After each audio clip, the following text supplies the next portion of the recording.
This is the all-new Apple Watch Ultra 3.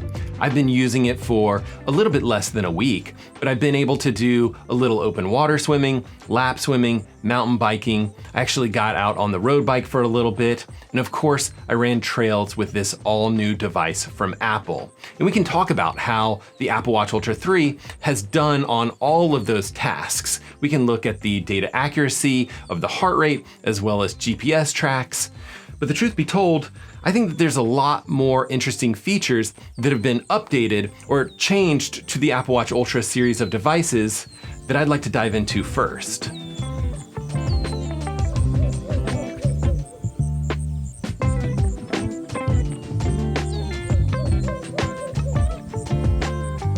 Okay, if you are buying the Apple Watch Ultra 3, you'll have a choice between the bare titanium edition and the black carbon diamond-like coated option. These are the same colors that we've had on the Apple Watch Ultra 2, and maybe the most important takeaway of this entire video is that Apple hasn't increased the price of the Apple Watch Ultra. The Apple Watch Ultra 3 still cost $799 US.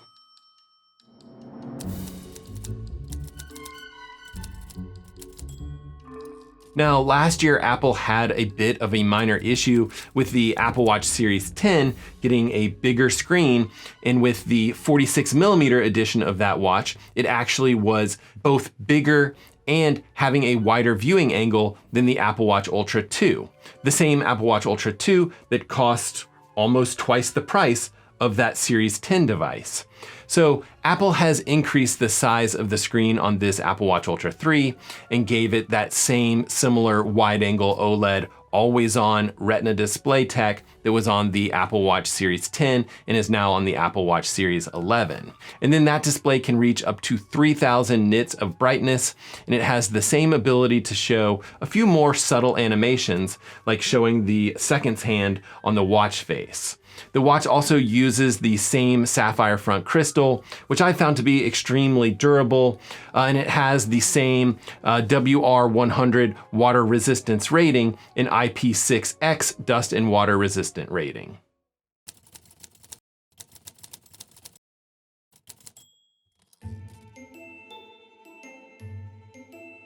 Now, there's already been some confusion on the size of the new Apple Watch Ultra 3 in comparison to the Apple Watch Ultra 2. The spec sheets online say that the Apple Watch Ultra 2 was 14.4 millimeters in depth. Some people call it the Z height of the device. I'll often describe it as how high the watch sits up off your wrists. And then the Apple Watch Ultra 3 is listed as 12 millimeters.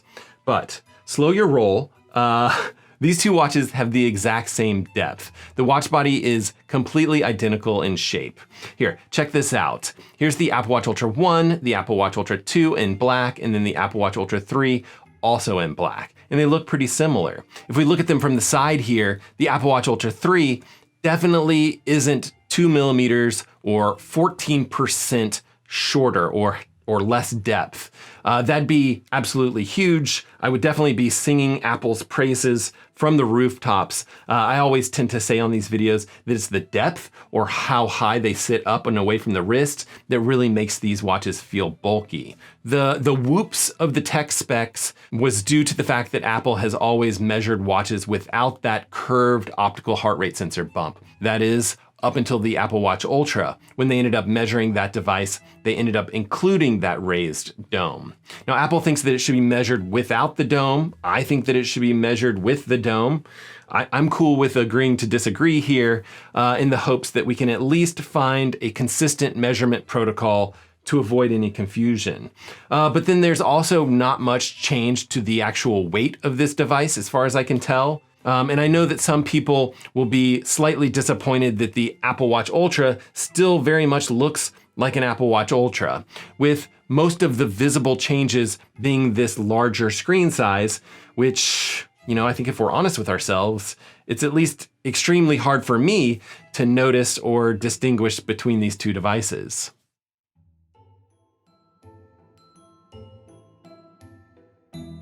But under the hood is definitely a different story. Under that pretty new display, Apple has updated the System in Package chip, or the SIP, from the S9 to the S10. And keep in mind that it doesn't really mean that we have a new, faster CPU. Generally, this means that the chip that the CPU is on has been updated or rearranged to add more space for more battery, or add more space for different antenna designs, or new tech to stuff into this tiny little area. In this case, we have all three. So let's take a quick look at this stuff.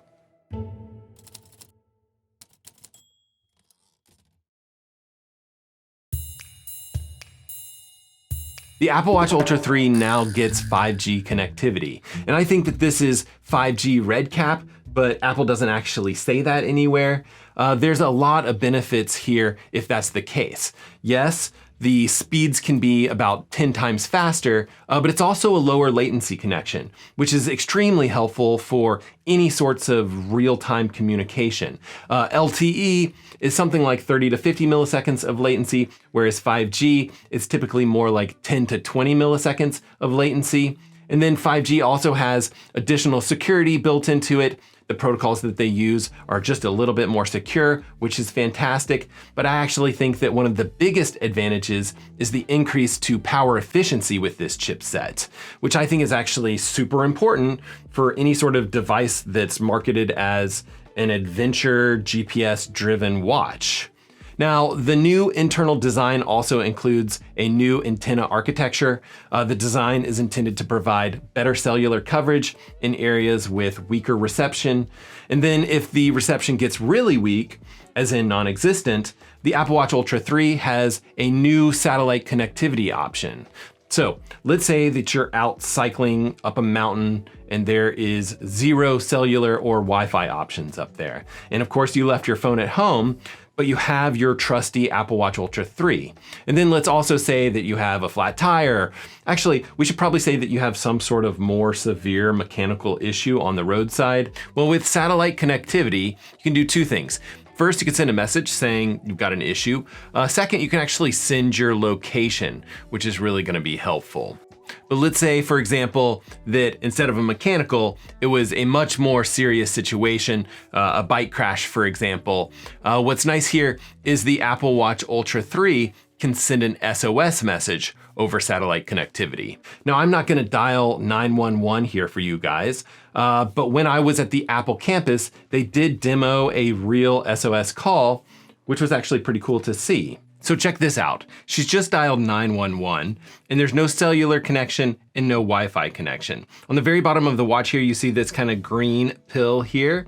It actually says emergency text via satellite. The next screen just tells you, hey, this is an emergency SOS message. Please go outside and look for some clear signal where you can reach the satellite. And then you go ahead and click report your emergency. That'll take you through a variety of questions that have been specially organized for this particular watch form factor. And the key here is get the important information as fast as possible. So in this case, I'm lost, and then I need help. Is anyone injured? No. Lost. And then steep terrain. And then at this point, you do have the option to also notify emergency contacts. And then she selects yes, notify them. And then at this point, we're waiting for a clear connection to the satellite. And then after that connection has been established, the message is sent. And you actually get this full report of the SOS message that was compiled and sent. So that'll do things like share any sort of medical information that you have, in addition to your location information as well. And then you may see two responses. One is just a system-generated response saying that everything went through, and the other is actually a real human at the response center replying to you. You're actually in connection with a real human through this SOS system. So in this case, the relay center is just confirming her location and making sure all of the information is correct. So in this case, she says yes. Real briefly, I mean, this is an emergency situation. So it does go through this connection process with the satellite again, sends this yes message, and it's as simple as that, really. Everything went through and help is on the way. And similar to what Apple has done when they released satellite connectivity for the iPhone, this feature is going to be free for 2 years. Now, keep in mind that the Apple iPhone 14 is still free to this day for the same feature after almost 3 years. So I'm not going to read too much into this, but to me it at least seems like Apple isn't super eager to charge people for this satellite usage, at least for now, which actually, that's pretty insane if you think about it. So Apple is packing more and more safety features into the Apple Watch Ultra. There's fall detection, crash detection. You can have your watch check in for you before activities, just to notify your friends when you start or finish a workout. There's a built-in siren in this watch, and of course, medical ID features.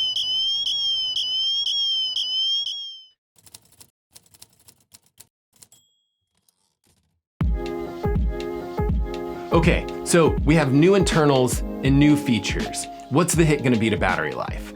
Well, we have a more efficient screen, a more efficient 5G modem and antenna architecture, and a slightly adjusted internal redesign just to eke out a little bit more space for the battery. Now, general usage battery life goes from 36 hours up to 42 hours, or about 16 or 17% increase here. If we read the fine print, there is one extra change to their testing protocol. They added 6 hours of sleep tracking over the course of 42 hours, which they actually didn't have for their battery testing protocol on the Apple Watch Ultra 2, probably because they want people to actually use these devices to track their sleep. And I've actually seen arguments online that tracking this sleep would increase battery life, which is odd. Seems to me like the opposite would be true. We're using the CPU cycles to track sleep. We're using the optical heart rate LEDs to monitor a user's heart rate while they're sleeping. To me, it just seems like this is actually a more difficult battery testing protocol. But what's interesting is we won't see 16 or 17% increase across the board. If we look at the low power mode, we get about the same 72 hours of battery life that we had in the Apple Watch Ultra 2. Now, thinking about it, low power mode means we're not using that more efficient screen as much. Maybe it's turning off the always on display. We're also not getting the LTE versus 5G efficiencies, but for whatever reason, the low power mode is still the same as the Apple Watch Ultra 2. But the Apple Watch Ultra 3, it's also faster to charge. It can now go from 0 to 80% in about 45 minutes. Why 80%? It's a marketing number for sure, but basically it has to do with the fact that charging a lithium-ion battery is kind of like pulling into a parking lot. If the parking lot is crowded, it definitely takes longer to find a spot. But if it's empty, you can find that parking spot super quickly. Same with, ions here. So that last 20% might take significantly longer than that first 20%.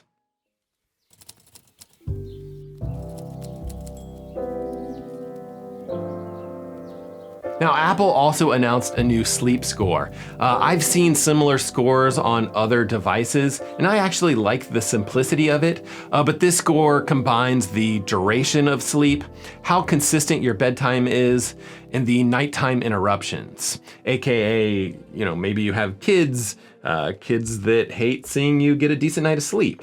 And then I know your question is probably going to be, what about jet lag? There is some accommodations for when people are traveling between different time zones. But there's no input in here from your HRV score or heart rate variability, which I actually think it's potentially kind of a miss. And then some good news for those of us that don't want to drop $800 on a new watch. The new sleep score is going to be available with watchOS 26 for the Apple Watch Series 6 and later. Also the Apple Watch SE 2nd generation and later, or all Apple Watch Ultra models. They just need to be paired with an iPhone 11 or later, and the iPhone needs to be running iOS 26. And I really do think that we should give credit where credit is due. I'm actually a huge fan of the fact that Apple is porting these new features to older devices as long as the hardware supports it.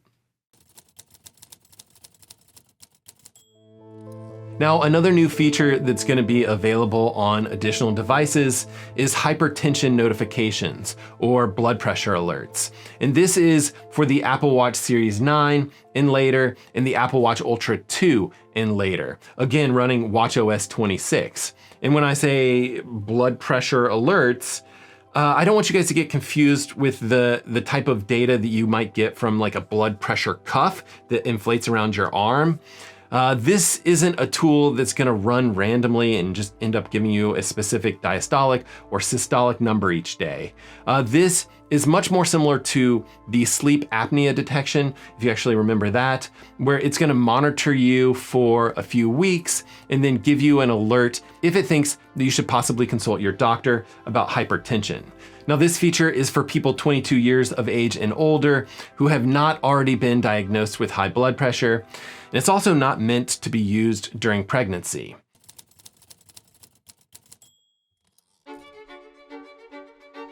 Well, Apple isn't going to dive super deep into their patented technology, but we do know that this uses the optical heart rate sensor on the watch, which uses its multicolored LEDs to shine light into your wrist.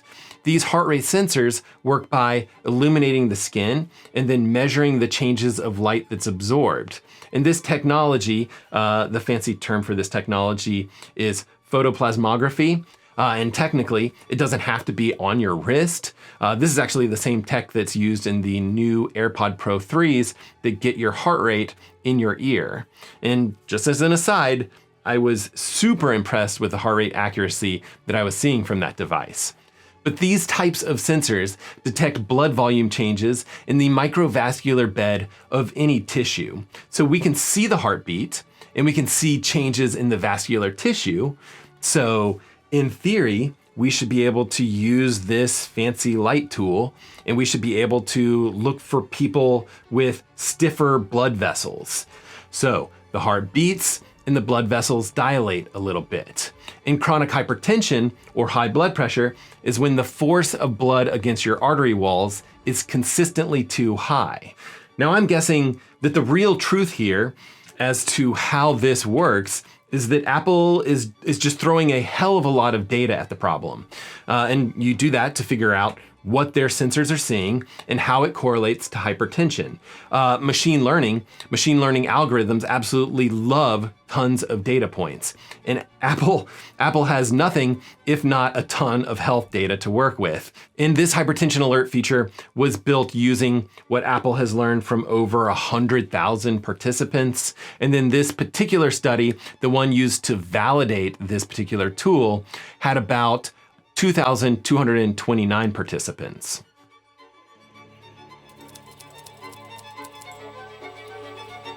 Now, Apple's study found that the feature could notify about 41.2% of people who actually had hypertension. And if you have severe hypertension, it actually gets better. If you have stage 2 hypertension, the Apple Watch will notify about 53.7% of those participants. So, not seeing an alert doesn't mean that you don't have hypertension, but it's also not sending out a bunch of false positives. Apple seems to be at least being pretty careful here. The specificity among those with normal blood pressure was 95.3%. Now, as of Thursday night, this brand new health tool is FDA cleared, meaning it's been reviewed and approved by our health authorities as safe and effective. For us, it'll take wearing these compatible watches about 15 days of data collection, and it'll post an alert after about 30 days. And I haven't been wearing the Apple Watch Ultra 3 nearly enough time.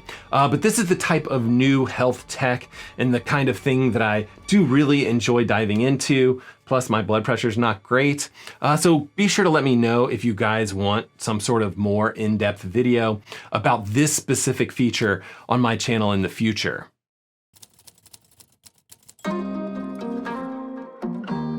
Now, Apple is saying that this is the best GPS in a sports watch. Here, check this out. Here is a simple 6 a.m. sunrise Camas cross-country team morning run along the lake. I'm wearing 3 watches here, and it's an out and back with a little loop on the northmost section. Yeah, I mean, boring data is good data. I don't really see anything interesting here. And then here's a longer run, about 6 miles of pretty thick trails, pretty dense forest.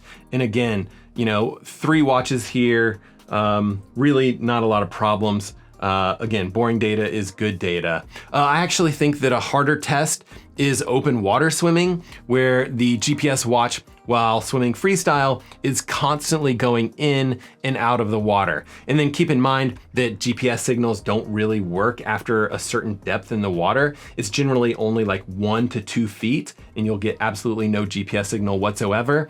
But in this case, I'm testing 2 watches, the Apple Watch Series 11 and the Apple Watch Ultra 3. And then on a buoy that I'm actually dragging behind me as I swim, I have the Garmin Venue 3. You do that just so that the watch doesn't actually dip underwater, and we can use that basically as our GPS control track here, and that's in purple. Now I'm seeing that the Apple Watch Ultra 3 pretty much nails the open water swim, but check this out. The Apple Watch Series 11, it actually struggles a little bit, and it struggles at the end of the swim here. Yes, this watch doesn't have precision start, so you do really need to establish a good GPS connection before you dive into the water, but that's not the issue here. At some point, towards the end of my standard open water test that I do all the time with these watches, it just gets off track, and it actually has me briefly swimming into the forest. I'm actually guessing that this is just a one-time fluke. I'll probably try to retest this and talk about this particular issue when I put together my full Apple Watch Series 11 review.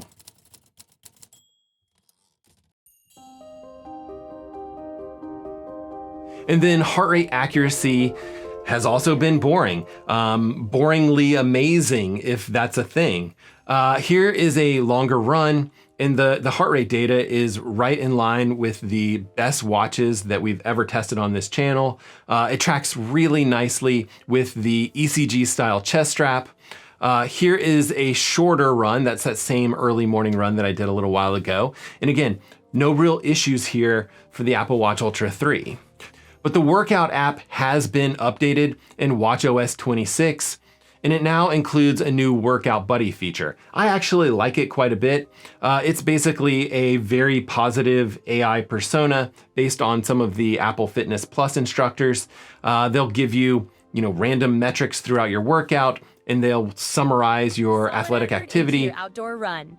You did 1.4 miles in 24 minutes, 7 seconds. And you averaged 17 minutes? But I've already talked about this. I've talked about it a good bit, along with all of the new features in watchOS 26 in a specific video that I made a few weeks back. And I really like that this watch has this new flick gesture to dismiss stuff or go back to the home screen. I'll go ahead and link to that video, up here in the top corner of this video, and I'll add a link to the description of this video so you guys can check that out. But running power, cadence, VO2 max estimations, your heart rate zones, that race route feature, the pacer feature, all of that's built into the running features of the Apple Watch Ultra 3. Actually, the custom workouts are slightly different here. If you are able to pair an iPhone to an Apple Watch, the new iPhone workout page gets a ton of new features. There's this new workout builder functionality where you can actually build custom workouts,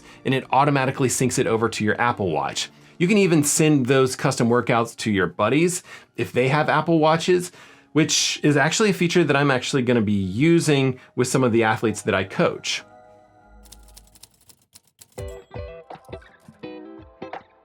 So overall, when it comes to swimming, biking, and running with the Apple Watch Ultra 3, I'm really impressed. I'm also really excited about some of the new internals that are built into this watch and some of the new tech features that are also coming to previous devices. I do wish that the larger screen was a bit more noticeable. Just ultimately because this Apple Watch Ultra 3 does look pretty indistinguishable from other Apple Watch Ultras. But what do you guys think? Are any of you guys interested in this particular device? Did any of you guys pre-order it? If you've got one, what do you guys think? Be sure to let me know in the comment section. Comment section is right below the video here, and it's right below the like button and the subscribe button here. And before I forget, I did double check, and yes, the Apple Watch Ultra 3, it is compatible with the $19 Apple polishing cloth. So some of my close-up B-roll shots probably should have been cleaned up a little bit better. But either way, fancy new Apple Watch Ultra or no watch at all, I really do hope that you guys are getting out there, getting after it, and we will see you guys on the next one.